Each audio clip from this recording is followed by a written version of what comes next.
Good day mga kataba. November 1 nga po pala at piyesta ng mga patay. So pupunta nga po pala ako dito sa may Soldiers Hills, dito sa may Putatan, Muntinlupa. Bali pupuntahan ko rito yung mga mayapa kong nanay.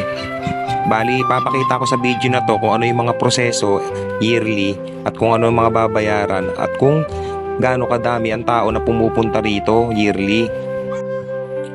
Medyo marami nga po palang tao ang pumupunta rito tuwing piyesta ng patay.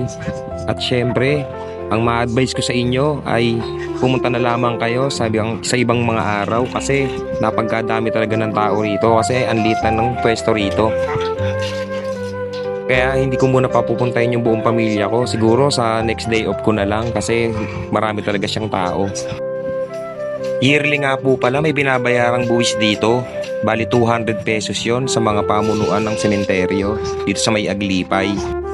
At dito na nga, binabayaran ko na nga pula yung yearly na buwis. Ma-advise ko sa inyo na bayaran nyo po siya palagi yearly kasi pwede po nilang kunin yung namayapaan yung mahal sa buhay dito kapag hindi kayo nakakapagbayad ng buwis nila.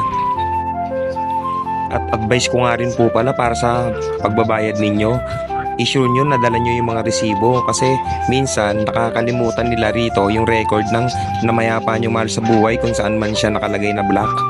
Kaya dali nyo po yung mga resibo ninyo para ma-update po na patunayan na bayad po kayo ng mga taon na yon. Bali 6 years na nga po pala kami nagbabayad dito at syempre dala ko lagi yung mga resibo. At after ko nga po pala magbayad ng buwis, pumunta na po ako kagad sa puntod ng nanay ko.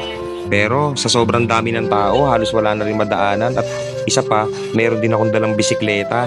Kaya naisip ko na lamang na ipagpaliban na lang yung pagpunta sa kanya.